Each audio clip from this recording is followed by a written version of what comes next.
രാജശ്രീ വെങ്കിട്ടരമണൻ 130 വാക്ക് English short hand ഡിക്റ്റേഷനാണ് വായിക്കുന്നത്. ഇത് 42ാമത്തെ ഡിക്റ്റേഷനാണ്.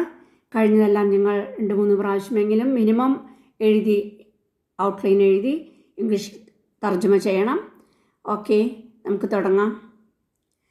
Firstly, during the recent control of yarn prices, I am given to understand that while the private sector spinning mills have been following the price control order only in its branch, the cooperative spinning mills, especially those owned by the weavers themselves, have been particularly providing yarn to their members at controlled rates and in some cases even less than the controlled rates.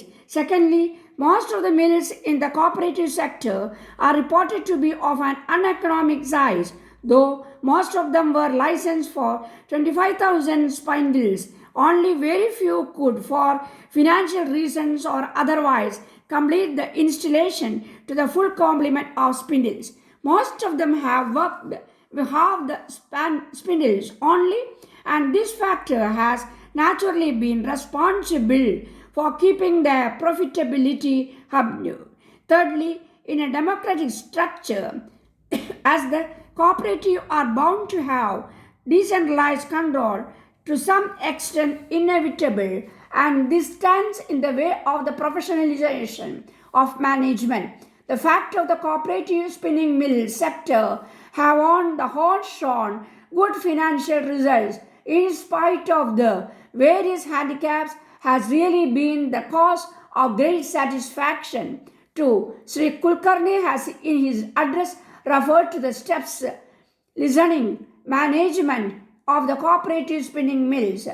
As the Minister of Industries, I have also experienced that the efficiency and profitability of an industrial concern is directly proportionate to the professional experience which the managements have been able to inject into the organization. Unfortunately, the importance of the prerequisites of efficient management is generally not being realized in the cooperative sector. The pioneers of the cooperative movement no doubt propagated voluntary services and voluntary management by the members of the elected representatives. This concept was good enough for the simple type of early cooperative organizations. Multi-divisional growth of the cooperative organization involving substantial funds, advanced technology, and complex managerial problems has necessitated the injection of element of profession management in this sector as well. Note that the need for voluntary service on the part of the members has abated. This necessity will always exist so long as the democratic character of the cooperative movement continues. However, a line has to be drawn between the role to be played by the voluntary leadership and that to be assigned to the professional management. The earlier this is done, the better will it be for the cooperative sector.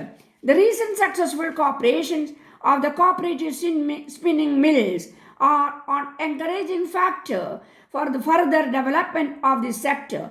In the 5th plan, there is a provision for installing 40 new cooperative spinning mills, each with spindleage of 25,000. Another 500,000 spindles are likely to be added to the existing spinning mills in order to bring them to an economic size. I have all hopes and order the guidance of your federation. It would not be difficult to achieve the target fixed in full. Mr. Chairman, you have referred to a number of problems which, according to you, are pending consideration at the government level in the various ministries and the National Cooperative Development Corporation. So far as the Department of Civil Supplies and Corporation and the National Cooperation Development Corporation are concerned, I will ensure that a very sympathetic consideration is given to your point of view. Dear sirs, we have much pleasure to inform you that our agent Mr. Babu will take the opportunity of calling on you on Monday next. He will bring with him several samples of our various products, which we feel sure you will find very much superior to any of these new on the market. They are specially prepared by our experts and are